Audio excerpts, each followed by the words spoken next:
I just normally do straight stand-up, but this is a bit different. What do you get when a true crime producer walks into a comedy club? Answer, a new podcast called Wisecrack, where a comedian finds himself at the center of a chilling true crime story. Does anyone know what show they've come to see? It's a story. It's about the scariest night of my life. This is Wisecrack, available now. Listen for free on Spotify or wherever you get your podcasts. Do you like stories about Russian mobsters, cartel bosses, MS-13, billionaire arms traffickers, street kingpins, and global mafias? Have I got a podcast for you, the Underworld Podcast. Every week, two journalists who have reported on this stuff on the ground all over the world bring you a new story of international organized crime, past, present, and future. Watch now on Spotify, the Underworld Podcast. Due to the graphic nature of this woman's crimes, listener discretion is advised. This episode includes discussions of murder, assault, and violence that some people may find offensive. We advise extreme caution for children under the age of 13. A chilly wind blew through the backyard of a Sacramento, California boarding house on November 11, 1988. Two local detectives dug a hole in the eclectic landscaping. The boarding house's elderly proprietress watched them carefully from the porch. A tip on a missing person had led them to the house. The proprietress cheerfully gave them permission to excavate, so they didn't expect to find much. After 3 exploratory holes revealed nothing but dirt, they decided to try one more corner of the yard, then call it a day. About 18 inches into the 4th hole, the shovel hit resistance. Inch by inch, they finally uncovered a piece of material wrapped around something solid. The detective jumped into the hole, grasped the object, and pulled with all his might. Finally, it broke free. As he brushed away the rotting cloth, the detectives were stunned to realize what he'd pulled from the ground was a human leg bone, still partially covered in skin. It was only the first of many gruesome discoveries they'd make in Dorothea Puente's backyard.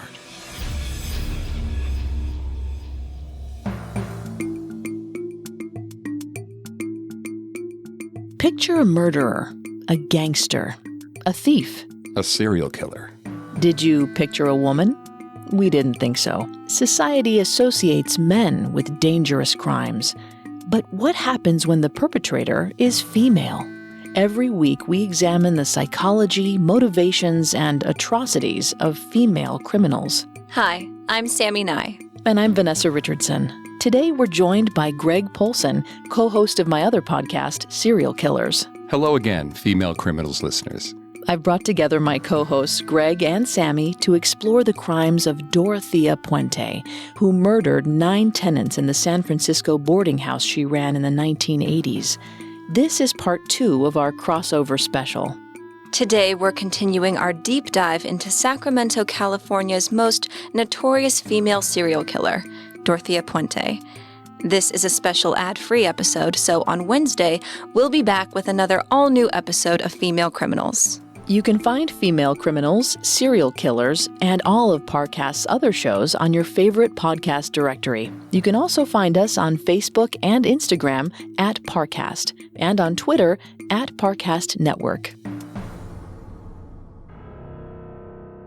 Dorothea Puente, who had a history of drugging and robbing seniors to support her lavish lifestyle, killed her first victim in early 1982. But it wasn't until she killed 8 more people between 1985 and 1988 that she would finally be caught.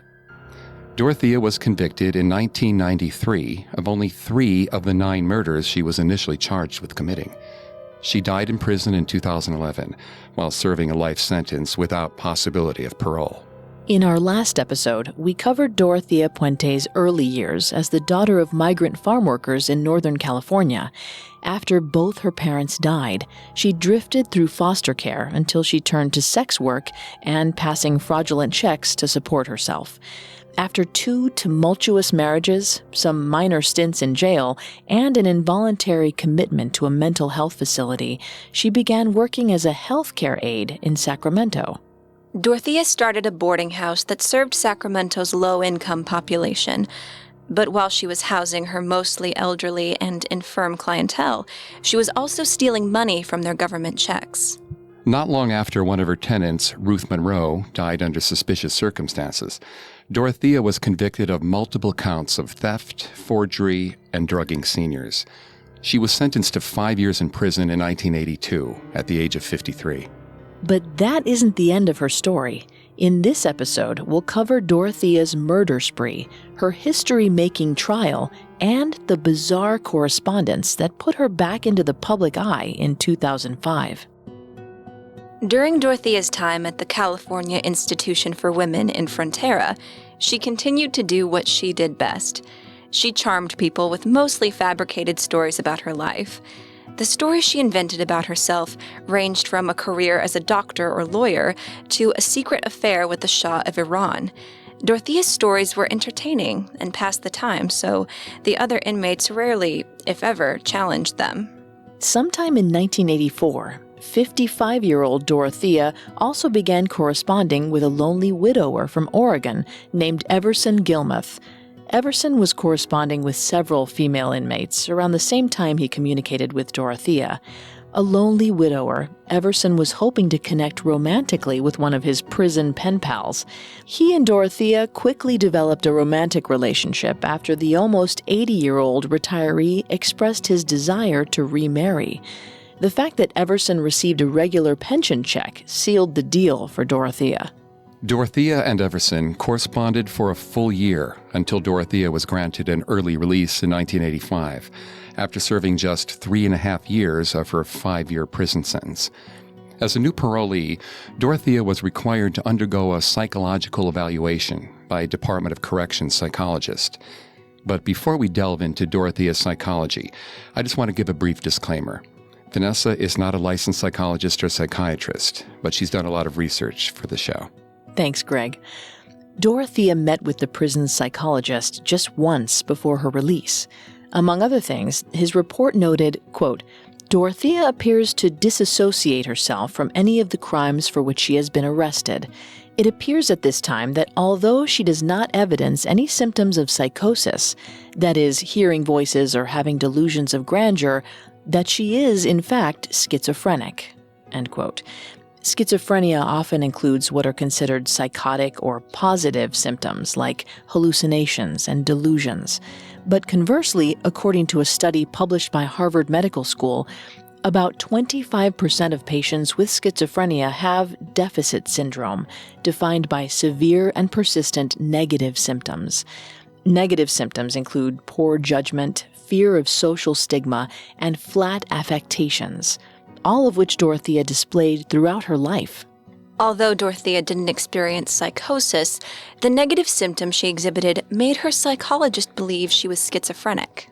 During another court-ordered evaluation several years earlier, Dorothea was diagnosed as possibly having residual schizophrenia, meaning she had previously suffered a schizophrenic episode but was in remission. According to a study published by Cambridge University on behalf of the Royal College of Psychiatrists, remission from schizophrenia can be achieved in 20 to 60% of people with the disorder.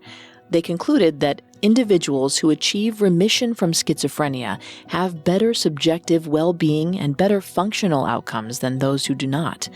The fact that Dorothea showed only minor symptoms of schizophrenia may explain why no one ever followed up on her treatment plan, despite the psychologist's recommendation that she be monitored after release. Dorothea's final prison discharge papers noted that, quote, her prognosis for success in the community looks good if she does not work with people who are dependent on her for their welfare, end quote. The terms of her parole prohibited her from being a Social Security payee, working with elderly or vulnerable people, or ever running a board and care facility again. Upon her release from a prison halfway house in August 1985, 56-year-old Dorothea moved back into the second floor at 1426 F Street in Sacramento. Ricardo Odorica, who owned the house and lived on the first floor with his wife and children, was overjoyed to have the family's adoptive grandmother back in the house. Dorothea didn't waste any time in renting out her space for boarders once again. in blatant violation of her parole.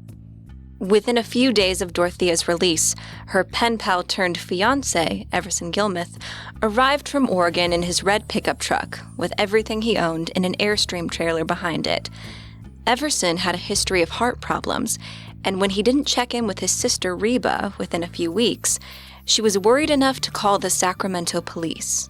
Around September 17, 1985, the police finally stopped by. Everson told the officers that he was fine. When they left, he called Reba, furious that she had sent the police. He told her he was fine. It was the last time Reba ever heard her brother's voice. We don't know if Everson shared his history of hospitalizations for heart problems and phlebitis, a vein inflammation condition, with Dorothea, but we know that she had previously exploited the health problems of people in her care to cover the fact that she was slowly poisoning them and stealing their money. As someone with both health problems and a modest but steady income from his pension, Everson fit the profile of the seniors Dorothea typically victimized. Although Dorothea was dutifully meeting with her parole officer as required, the officer didn't realize she was violating the terms of her parole by taking in boarders again less than 2 months after her release from prison. For some reason, no one ever visited Dorothea's house to follow up. Dorothea also continued to have contact with Dr. Thomas Duty, her court-appointed psychiatrist from an earlier incarceration, but we don't know if she was taking medication for her diagnosed schizophrenia. Given how quickly she ignored her parole requirements, it seems unlikely that Dorothea was medicated. A joint study by Simon Fraser University, UC Berkeley, and University of Oxford found that unmedicated patients with schizophrenia are significantly more likely to become repeat offenders. Dorothea's consistent delusions of fame and her belief that she had exceptional skills point to unmanaged schizophrenia. Her alcohol abuse would also have exacerbated her symptoms. Probably unmedicated and drinking heavily, the conditions were ripe for Dorothea to return to crime after Everson Gilmeth moved in with her. On October 14th, Everson's sister Reba received a letter from Dorothea. In it, Dorothea said that Everson was doing fine. He had sold some of his handmade wood carvings, and he, quote, doesn't want you to have the police out again, end quote. A few weeks later, on November 2nd, Reba got a mailgram that was supposedly from Everson, saying his wedding to Dorothea was off. He was packing his things and heading south. Thinking she'd hear from him once he settled in, Reba got on with her life. What she didn't know was that Everson was actually still living with Dorothea at the F Street house. In mid-December, just before the Odorica family was leaving to spend Christmas in Mexico, Ricardo Odorica chatted with Everson, who was doing some wood carving in the yard. Everson looked run down, and Ricardo inquired about his heart condition. Everson assured him he was fine. The Odoricas left for Mexico. It was the last time Everson would ever be seen alive. Within a few days of the Odoricas' departure, Dorothea murdered her former fiancé, either by acute poisoning with some kind of sedative or by suffocation after she'd sedated him with a drug slipped in his drink. She dragged Everson's dead body to an upstairs bedroom and locked the door. Now she just had to figure out how to get the body out of the house before the smell of decay set in. Sometime around Christmas, a man named Jesus Meza stopped by the house on F Street to see his girlfriend, Brenda Trujillo, who rented space in the basement level. Dorothea told Meza that she needed his help and led him to the upstairs living room, which was by then permeated with a terrible stench. Dorothea told him a man has died of a heart attack. She asked Meza to help get rid of the body. Appalled, Meza refused. Before he could hurry out of the house, Dorothea cryptically said, "Don't tell the police." Whether Meza believed Dorothea's heart attack story or not, he agreed to stay silent. Around this time, Dorothea made a deal with Ismael Flores, a handyman she previously hired to do some work around the house. In lieu of payment for his handyman work, Dorothea offered to sell him Everson's truck at a reduced price. She said it belonged to her boyfriend, who was away in Los Angeles. Flores purchased the truck for $800. Just after Christmas, Dorothea hired Flores to build her a 6-foot by 3-foot wooden storage box to store some old things in. Flores agreed. He didn't know he was actually crafting a makeshift coffin for Everson Gilmuth's dead body. When Flores finished the box later that day, Dorothea told him to leave it for her with the lid off and come back 3 days later to help her put it in storage. As December came to an end, Flores and Dorothea drove north on the Garden Highway along the Sacramento River. The man-sized box Flores had made was loaded in the back. As Flores navigated the truck through a rural area, Dorothea abruptly told him to stop. She said she'd changed her mind about storage. They could just dump the box by the river. Flores didn't protest. They wrestled Everson's handmade coffin as close as possible to the river and left it there. As they headed back to F Street, Dorothea believed she'd cleanly erased Everson Gilmuth forever. But on New Year's Day 1986, not long before Dorothea's 57th birthday, Everson's decomposing body was discovered. There was already too much deterioration to the corpse for examiners to determine a cause of death. With no identification, the body was processed as a John Doe and stored in the Sutter County Sheriff's Office until they could figure out who he was. Meanwhile, Dorothea settled back in at the F Street house, single again. She'd gotten rid of Everson, but since nobody knew he was dead, she was still able to collect his pension checks. Confident she'd gotten away with murder, Dorothea began accepting more new tenants into the F Street house. She would take almost anyone in, especially if they received some form of government assistance. It wasn't long before Dorothea had perfected her technique, murdering her tenants while their assistance checks kept coming in. Meanwhile, her neighbors had no idea they were living next door to a graveyard, and it was filling up fast. Our story will continue in a moment after a brief message. And now back to the story. Throughout 1986, 57-year-old Dorothea Puente was taking in tenants in her boarding house in violation of her parole. She had space to take in 8 people, and each makeshift room in the basement had a bed and its own TV. Dorothea cooked all their meals and did their laundry. For some of her tenants, it was the nicest place they'd lived in years. So they put up with it when she'd occasionally scream at them or sometimes even slap or punch. What mattered to Dorothea was that she controlled their government checks, sometimes making herself their payee without their knowledge, sometimes just intercepting their checks from the mailbox. In a few instances, she required tenants who were prone to drinking away their money to let her manage all of their finances.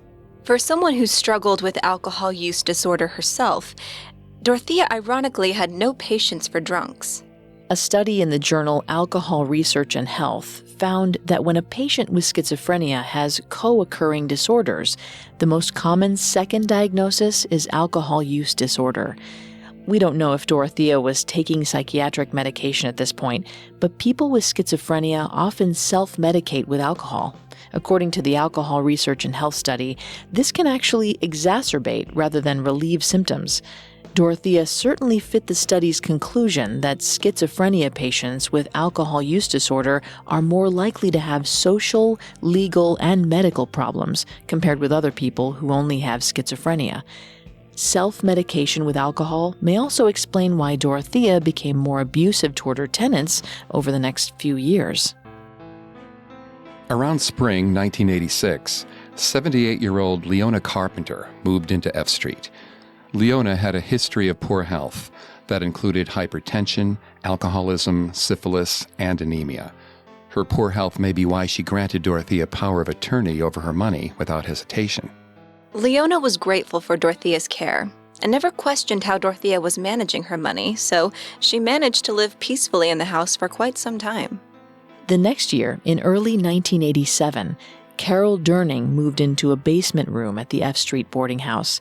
Durning was in her 30s, but she and 58-year-old Dorothea became friends and sometimes went drinking together. Durning was impressed with how diligently Dorothea took care of her tenants, even cleaning or feeding them if necessary. Things didn't start to appear strange until 80-year-old Betty Palmer moved into the house, around the same time as Carol Durning. In his book about the case, The Bone Garden, author and former district attorney William P. Wood describes Palmer as a, quote, spry, eccentric woman who formed imaginary romantic attachments to her doctors. But not long after moving into F Street, the once spry Betty fell quickly ill. Carol Durning saw Dorothea give Betty some pills more than once, but Dorothea offered no explanation. All Carol knew was that Betty often laid on the couch, moaning, sometimes for hours at a time. Although it seemed like she should be in a hospital, Dorothea wouldn't hear of it. Approximately 1 month after she moved in, Betty Palmer suddenly disappeared. Once again, Dorothea was responsible. We don't know whether the two had a falling out or if Dorothea just got tired of Betty being around. But Dorothea either drugged Betty to death or sedated and smothered her. Because she planned to bury Betty in the front yard, she chopped off Betty's head and hands to obscure her identity in case she was ever found. Then Dorothea wrapped Betty's mutilated, nightgown-clad body in a makeshift shroud, buried her, and covered the grave with cement. Betty's missing head and hands were never found. Dorothea's neighbors had gotten used to her late-night gardening, so they didn't think twice about her doing a yard project in the middle of the night. Sometimes tenant Mervyn John McCauley helped with the landscaping, so it's possible he did some of the digging or cement work, unaware that Dorothea was actually burying bodies in the yard. McCauley was good friends with Dorothea, so he trusted her and never questioned her behavior. When tenant Carol Durning asked Dorothea where Betty Palmer had gone, Dorothea shrugged and said Betty's daughter had picked her up. But a little while later, Betty's daughter came by looking for her. When the tenants confronted Dorothea about the discrepancy, she said she'd put Betty in a nursing home, but didn't want Betty's daughter to know. With her first 2 murders of Ruth Monroe and Everson Gilmeth, Dorothea had already laid a foundation of lies with their families before they disappeared. The fact that Dorothea told conflicting stories about where Betty went indicates that it may have been a more impulsive killing. According to a Moroccan study at the University of Hassan II, Casablanca, quote, impulsivity has been repeatedly identified as a major problem in schizophrenia, end quote. Lack of medication only exacerbates it. Dorothea had already demonstrated a short, often violent temper and an out-of-control shopping habit, both clear signs that she lacked impulse control. Betty's murder may have been the most violent sign of her impulsivity yet. With Betty's murder, 58-year-old Dorothea firmly established herself as a serial killer. According to the FBI, serial murder is defined as, quote, the unlawful killing of 2 or more victims by the same offender in separate events, unquote. When classifying this type of crime, it's the cooling-off period between victims that defines a serial murderer. 5 years elapsed between Ruth Monroe's murder and Everson Gilmeth's. But Dorothea killed Betty Palmer less than 6 months after disposing of Everson's body. Dorothea's lack of impulse control may be why the rate at which she killed her boarders began to increase. But Dorothea didn't murder every tenant who moved into the F Street house. It appears that she killed the people who became inconvenient, either because they required too much medical care or because their families came around too often asking questions. Dorothea knew that any scrutiny of her tenants' finances could cause the whole scheme to collapse. Unfortunately, tenant James Gallup was the next person who found out what happened when people questioned Dorothea. Gallup lived at the boarding house around the same time as Betty Palmer and Carol Durning. A chronic drinker, Gallup met Dorothea at the local bar. The 63-year-old Gallup was sickly and had trouble seeing. Dorothea suggested he move into F Street and she'd take care of him.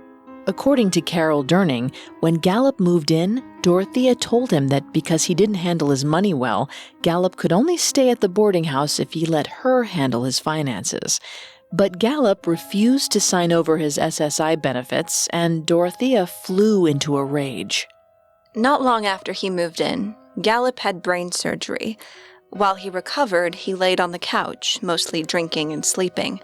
At one point, Durning saw Dorothea wake Gallup and give him medication. Gallup asked if he hadn't already taken his pills. Dorothea said he hadn't, and watched as he swallowed all of them. In April 1987, Gallup showed up at a local bar. The bartender noted that he seemed reasonably well in light of his brain surgery. It was the last time Gallup was publicly seen. 2 weeks later, when Dorothea dropped in, the same bartender asked about Gallup. Agitated, Dorothea told her he left in the middle of the night. Dorothea had in fact already killed him and buried him in the yard.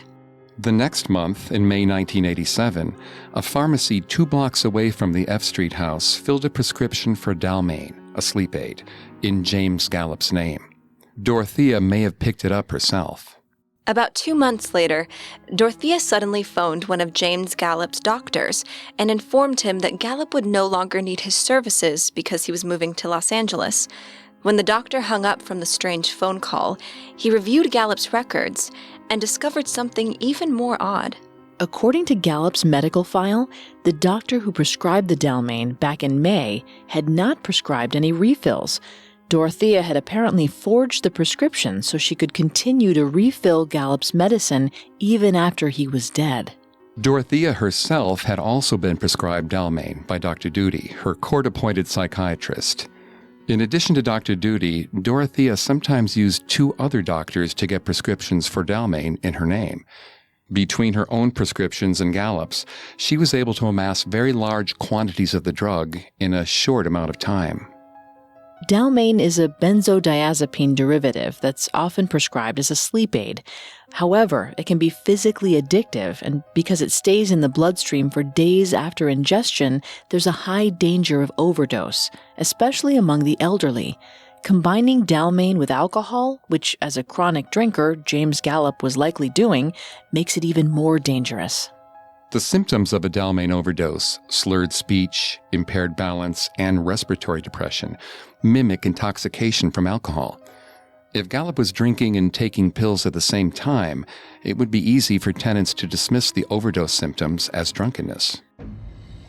We don't have exact dates of when many of Dorothea's tenants moved into F Street between 1987 and 1988, or exactly when her victims were murdered, but we've reconstructed timelines based on court records where possible. We do know that on October 2nd, 1987, 64-year-old Vera Martin moved in. Vera suffered from tuberculosis, hardening of the arteries, and gallstones. While Dorothea didn't mind dispensing tenants' medications, she got impatient if they needed more care beyond that. In Vera Martin's case, Dorothea may have found her health issues too numerous to manage, or Vera may have complained about them too often. In any case, within a week of moving in, Vera joined the ranks of tenants who suddenly vanished. Ben Fink, who was in his late 50s and walked with a cane, also lived in the house during this time. His brother, Robert, visited him there several times in 1987. According to his brother, Ben was a binge drinker with no major health issues and didn't like to take medication because of how it could interact with alcohol.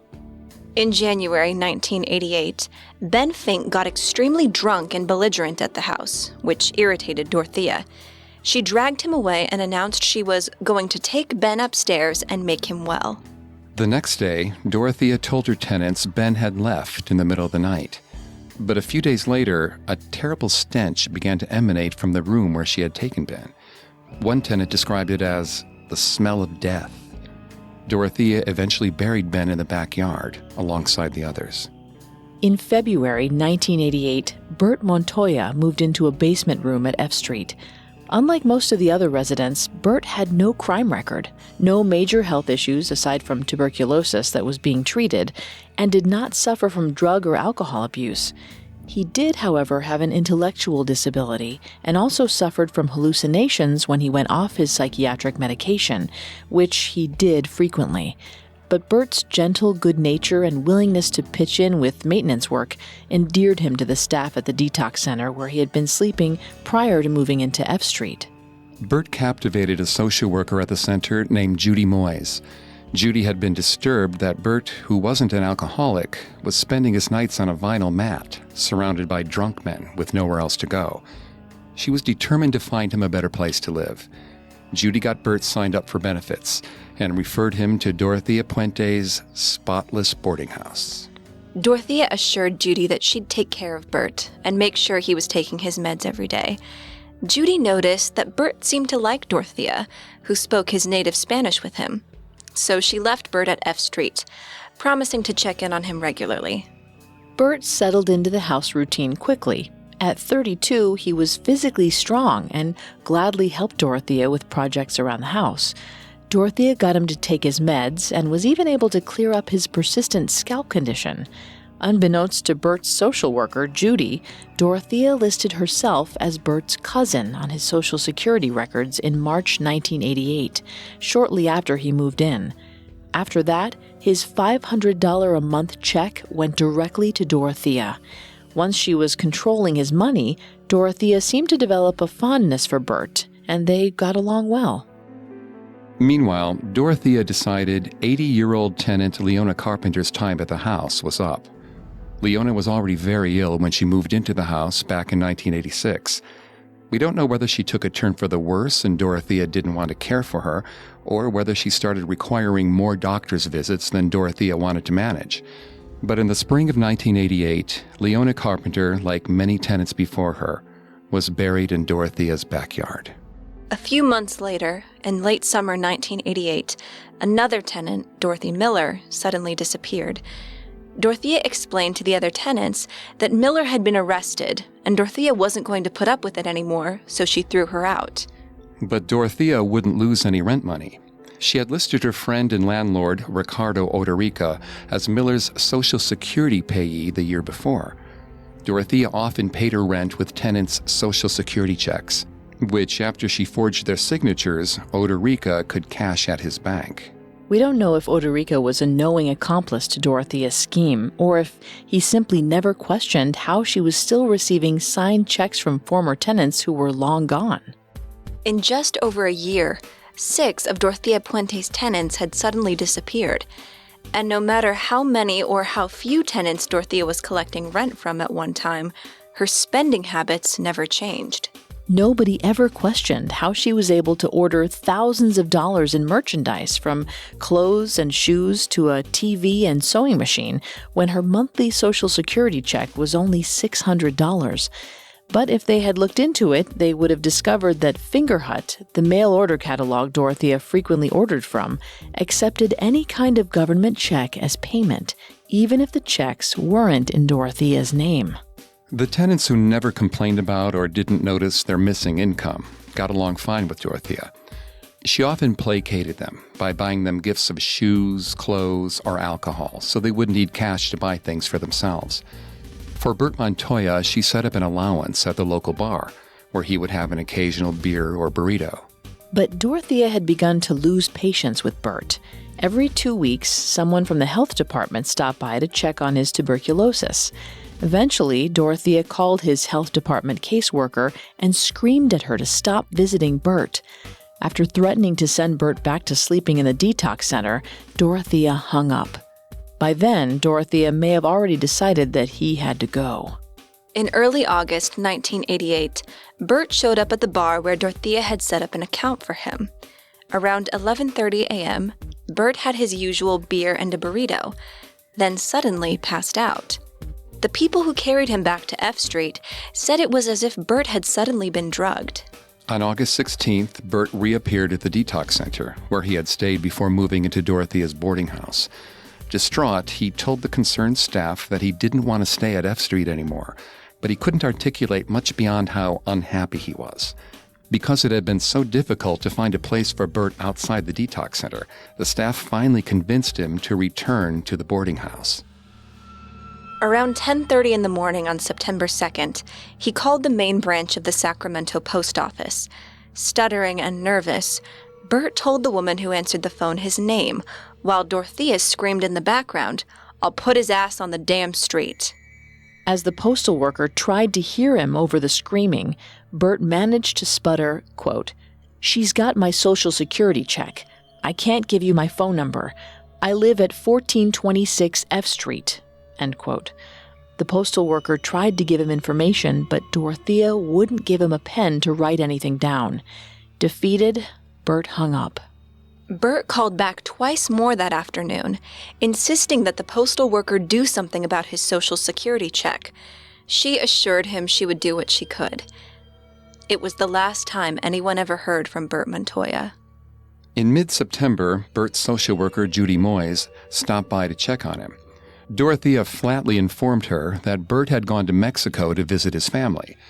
Judy knew how unlikely it was that Bert could make a trip across town by himself, let alone go all the way to Mexico. But Dorothea assured her Bert would be back a few days later. When Judy checked in again at the end of the month, Dorothea happily told her that things were going so well for Bert in Mexico, he was staying longer. Suspicious, Judy insisted Dorothea have Bert call her. Dorothea said she would. When no call came, Judy tried another tactic.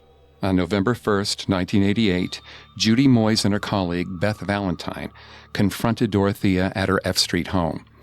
They told her that if they didn't hear from Bert by November 7th, they were going to report him to the police as missing. Dorothea started to cry. She told them she'd leave Saturday to go get him and they could come back Saturday afternoon and see Bert. Satisfied for the moment, Judy and Beth left F Street. But when the phone rang on November 7th, Bert wasn't on the other end. It was an unidentified man claiming to be Bert's brother-in-law. He said he had picked Bert up in Sacramento and was taking him back with him to Utah. When Moyes demanded to speak to Bert, the man said that Bert was sick. Later that day, Moyes received a letter from the same man, postmarked Reno, Nevada. It also said Bert was staying in Utah.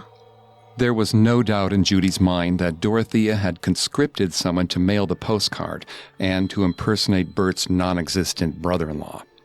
Judy finally called the police and reported Bert missing. A patrol officer stopped by Dorothea's house, and she repeated the story that Bert had gone to live with family in Utah. One of her tenants, John Sharp, confirmed that he had seen Bert leave with a man in a pickup truck on Saturday. After a cursory look around, the patrol officer prepared to leave. But before he got out the door, John Sharp nervously slipped him a note that said, "She's making me lie for her." The officer referred the case to the detectives unit. On November 11th, Judy and Beth met Detective John Cabrera in his office to discuss Bert's case. They were joined by Cabrera's partner, Terry Brown, and Dorothea's federal parole agent, Jim Wilson. After reviewing Dorothea's parole file, Wilson noted that Dorothea had met with parole officers in their office 21 times and had invited parole agents to inspect F Street 14 times since her 1985 release from prison. In that time, there was not one report that she was running a boarding house in violation of her parole. Somehow, Dorothea had successfully deceived everyone who was supposed to be keeping her on the straight and narrow. Judy and Beth pleaded with the detectives to go to F Street and investigate more thoroughly. Finally, Cabrera and Brown agreed. They headed to F Street with Jim Wilson. Judy and Beth followed and hid down the street. When Dorothea answered the door, Cabrera explained that they were looking for Bert. They asked if they could look around the house and maybe speak to the tenants. Dorothea agreed and invited them inside. After they declined her offer of coffee or a snack, parole agent Wilson advised Dorothea that her parole would be revoked for taking in tenants. She nodded and told him she knew that taking in tenants was wrong. After noting that Dorothea had written on her calendar that Bert had gone to Mexico in early November, Cabrera asked her about him. First, Dorothea said she hadn't seen him since September, then quickly changed her story and said she had picked Bert up in Mexico on November 4th. As they looked around, the detectives discovered dozens upon dozens of prescription pill bottles in the kitchen and living room, along with many bottles of alcohol. Cabrera, Wilson, and Brown spoke with the 6 tenants living at the house, including John Sharp and Carol Durning, and didn't hear anything suspicious. Just to be thorough, Cabrera finally asked Dorothea if he could poke around in the backyard and maybe do some digging. Dorothea agreed, as long as they were mindful of the new landscaping. The detectives retrieved their tools and got to work. After digging in several different spots around the yard, the men were growing tired and more convinced that the grandmotherly woman watching them from the porch was only guilty of violating the terms of her parole. But then, Detective Cabrera hit on something unexpected: a decaying leg bone buried near the fence.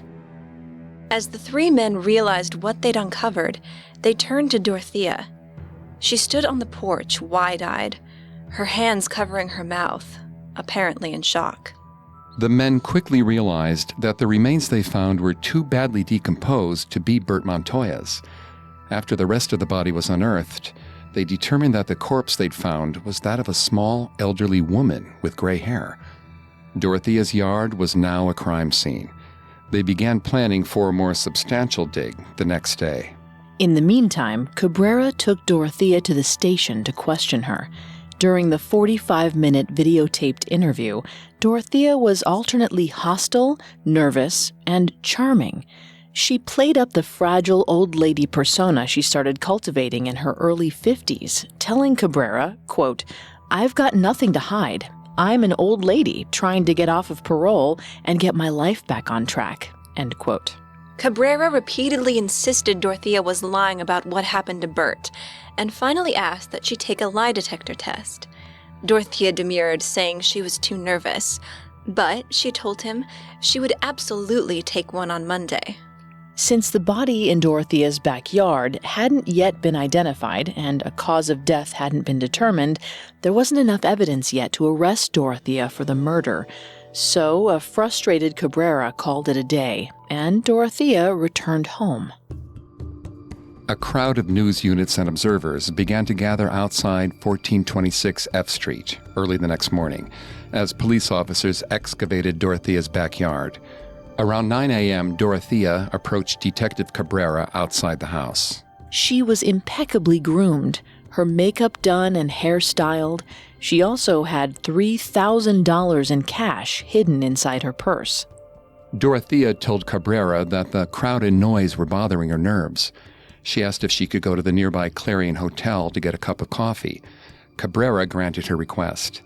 Clutching her purse, she took his arm and he guided her all the way to the hotel himself. When they arrived, he saw her meet her friend and tenant, Mervyn John McCauley. The two disappeared into the hotel together. A few minutes after Cabrera left, Dorothea and McCauley took a cab to Tiny's Lounge in West Sacramento.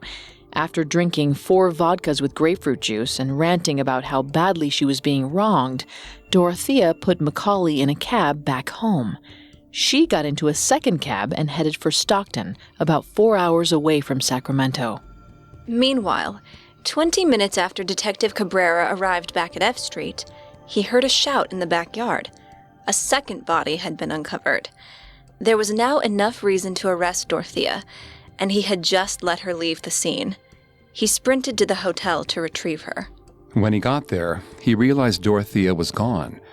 It had only been 30 minutes since he left her at the hotel, but with a 30-minute head start, Dorothea could be on her way anywhere. We'll return to our story in just a moment from the Parcast Network.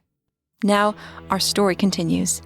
On November 12, 1988, boarding house landlady Dorothea Puente fled Sacramento after police discovered 2 bodies buried in her backyard while searching for missing man Bert Montoya.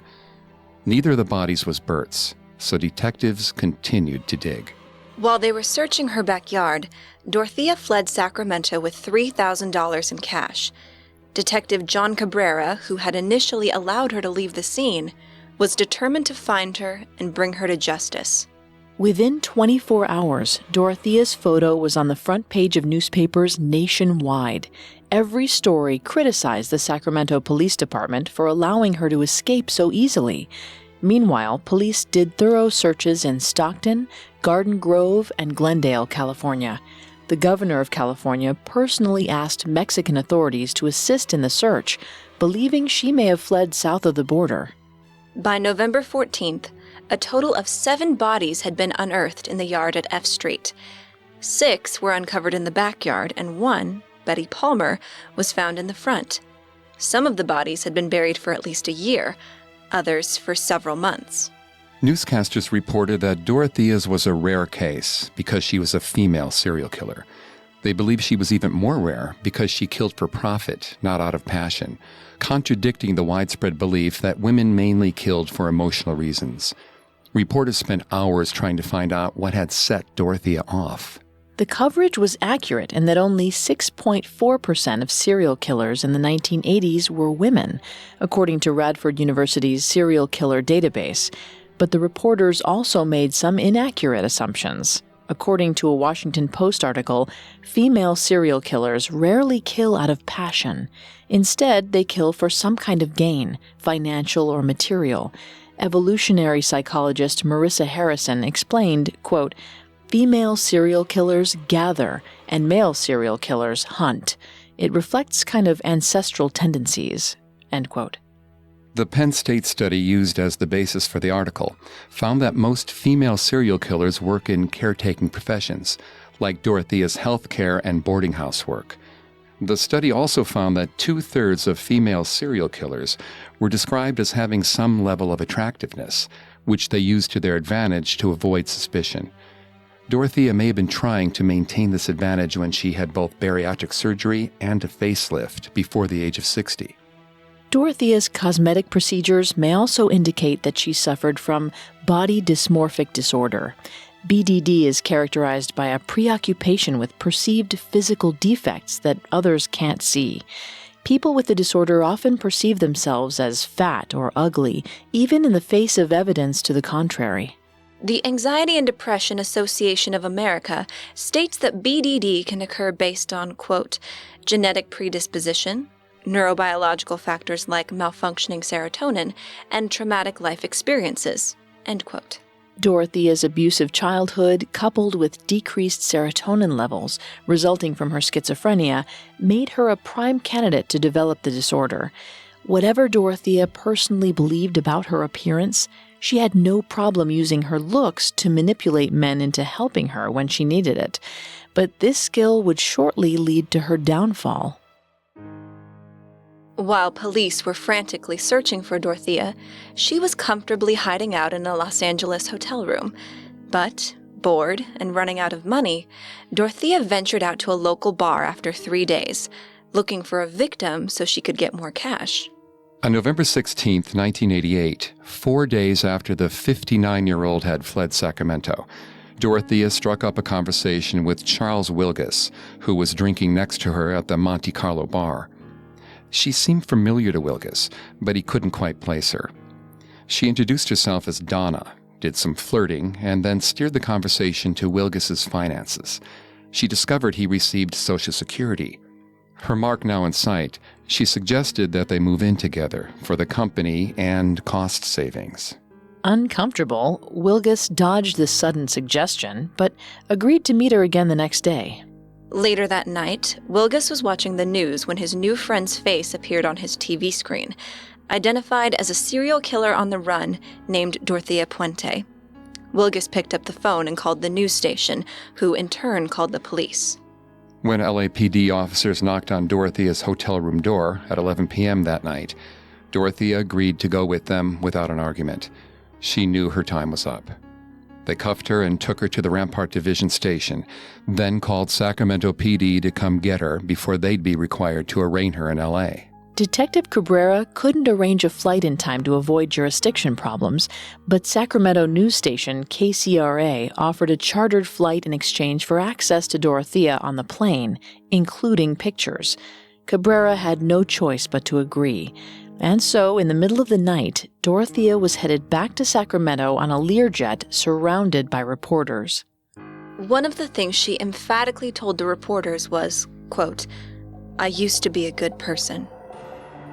The next morning, on November 17th, Dorothea appeared at her arraignment in Sacramento.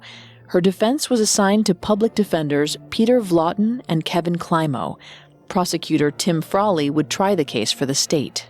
As Dorothea sat in jail awaiting her hearing, the coroner's office worked feverishly to identify the 7 bodies unearthed at F Street, while prosecutor Frawley tried to connect Dorothea's missing fiancé, Everson Gilmeth, to the John Doe they'd found near the river years earlier.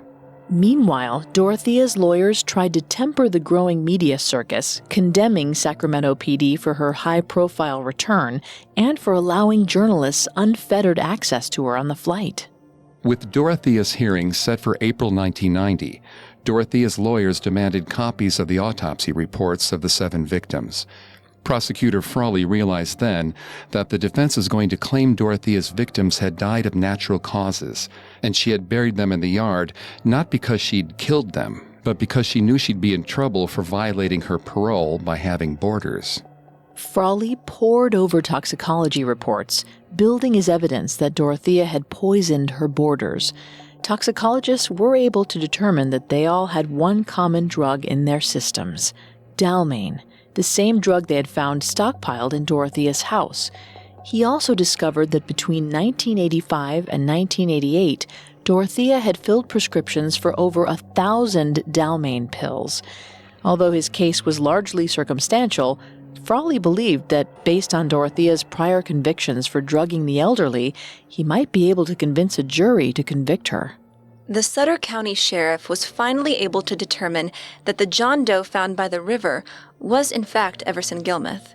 And in mid-1989, Prosecutor Frawley added Everson Gilmuth and also Ruth Monroe to the list of victims Dorothea would be tried for murdering. There would be 9 counts of murder total. In spring 1990, Dorothea entered not guilty pleas to all 9 counts. However, although her 7-week preliminary hearing took place that April, her actual trial wouldn't take place for 3 more years. As a flight risk, she was denied bail and remained in jail until trial. In summer of 1992, the DA's office attempted to put together a plea bargain to avoid the cost of a trial, offering 63-year-old Dorothea a guarantee of life in prison without parole. She'd avoid facing the death penalty. But Dorothea rejected the plea bargain. Dorothea's trial finally began in February 1993, 5 years after her arrest. She was 64 years old. One of her attorneys speculated that the trial would take up to a year and require hundreds of witnesses. People scoffed, but his estimate proved to be fairly accurate. In the end, Dorothea's trial would cost the city over $500,000. Over the course of the trial, the prosecution carefully laid out each beat of every victim's murder, starting with Ruth Monroe in 1982 and ending with Bert Montoya in 1988. As the prosecution suspected, the cornerstone of the defense was that Dorothea hadn't killed anyone. She had merely buried her tenants after they died of natural causes. She was guilty of violating parole, but nothing else. The prosecution brought up the evidence of Dalmane in the victims' bodies and the fact that Dorothea had been hoarding that same drug. To establish motive, they detailed the thousands of dollars Dorothea stole and how she spent it. In the courtroom, Dorothea sat quietly, showing no emotion. But once she returned to her cell each night, she preached to anyone who would listen that the press was getting her all wrong and that she was being railroaded by the prosecution. As she complained to the other inmates about how unfairly she was being treated, she corrected the lies she said were being told about her. In the process, she actually confessed to some of the murders. The prosecution quickly put those inmates on the stand. When both sides finally rested, the jury began its deliberations on July 15, 1993. The longer the jury was out, the more each side became convinced they would either hang or vote to acquit. But in the jury room, 11 of the jurors had already decided to convict. It was the 12th juror, Jesus Sanchez, that caused the deliberations to make headlines. Sanchez caused turmoil in the jury room when he repeatedly insisted they should send the case back to the judge and, quote, let someone else decide. He wouldn't explain why. The Sacramento judge hearing this case will make an announcement in a formal session this morning. There is no indication as to what that might be. This jury has been beset by flu, pneumonia, and they were deadlocked on all 9 counts back on August 2nd. Wednesday, in their 23rd day of deliberations, they broke the record for murder trial deliberations held by the LA Night Stalker jury. Finally, on August 26, 1993, the jury was able to convince Jesus Sanchez to convict Dorothea on 3 counts. After that, he flatly told them, quote, you're not getting any more, end quote. After 6 weeks of deliberations, the jurors were tired of arguing. The jury foreman sent word that they'd reached a verdict. The jury found Dorothea guilty of murder in the first degree in the cases of Dorothy Miller and Benjamin Fink, and murder in the second degree in the case of Leona Carpenter. Because Jesus Sanchez refused to deliberate anymore, the judge declared a mistrial in the 6 remaining cases. For her 3 convictions, Dorothea would face either life without parole or the death penalty. Dorothea didn't move a muscle as the verdicts were read, but her lawyer, Peter Vlotten, spoke with the press about her reaction afterward. We're very disappointed. Dorothea Puente has taken the verdict very hard. We've talked to her after court, and you can see her expressions in court. She's very distraught. The penalty phase began on September 21st, 1993. While the defense pleaded for Dorothea's life, the prosecution argued that she deserved the harshest sentence available to the jury: death via gas chamber. After a few weeks of additional testimony, the jury was left to consider Dorothea's fate: life or death. On October 13th, the jury returned with the announcement that they were deadlocked over the death penalty. The judge was therefore required to make a ruling. 5 years after the first body was discovered in Dorothea Puente's backyard, her sentence was finally delivered. Life in prison without the possibility of parole and more than $20,000 in fines is the sentence handed down to Dorothea Puente. Dorothea would spend the rest of her life in the Central California Women's Facility in Chowchilla. Although Dorothea's trial was extremely high profile, her case quickly faded from the front page as she settled into prison life at Chowchilla. She made friends with some fellow inmates and began corresponding with people who contacted her, mostly thrill seekers who were drawn to inmates who committed gruesome crimes. Dorothea briefly reappeared in the public eye around 2004 when one of her pen pals, Shane Bugbee, suggested that since she often wrote to him about how much she enjoyed cooking, they should publish a book of her recipes. Dorothea agreed, and Bugbee published Cooking with a Serial Killer, a slim volume containing simple recipes that's still available to order online. In 2009, Sacktown magazine published an extensive interview with Dorothea. Journalist Martin Coos visited Dorothea at Chowchilla and corresponded with her over the course of several months. As their final interview drew to a close, Coos asked Dorothea what she wanted when death came for her. Dorothea told him she wanted to, quote, die peacefully in her sleep without being sick or disabled, end quote. Coos then asked her what it was like to be known as a murderer. After a moment, Dorothea made her last public statement, saying, quote, I don't give a crap what anyone thinks, end quote. Dorothea Puente died in prison on March 27, 2011, at the age of 82, after robbing and brutally murdering 9 people who trusted her with their care. She got the peaceful death she'd wished for 2 years earlier. She remains Sacramento's most notorious female serial killer.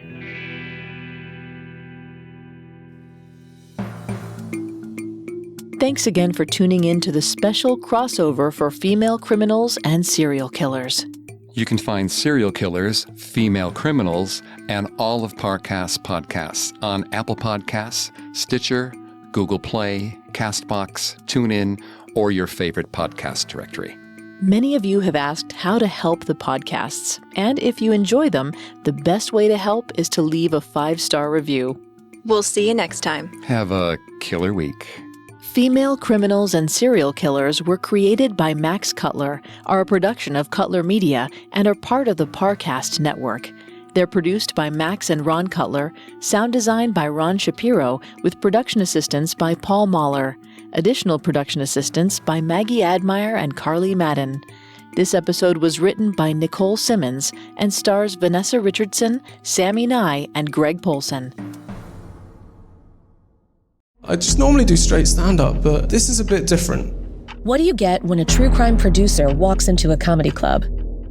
Answer: a new podcast called Wisecrack, where a comedian finds himself at the center of a chilling true crime story. Does anyone know what show they've come to see? It's a story. It's about the scariest night of my life. This is Wisecrack, available now. Listen for free on Spotify or wherever you get your podcasts. Do you like stories about Russian mobsters, cartel bosses, MS-13, billionaire arms traffickers, street kingpins, and global mafias? Have I got a podcast for you, the Underworld Podcast. Every week, 2 journalists who have reported on this stuff on the ground all over the world bring you a new story of international organized crime, past, present, and future. Watch now on Spotify, the Underworld Podcast.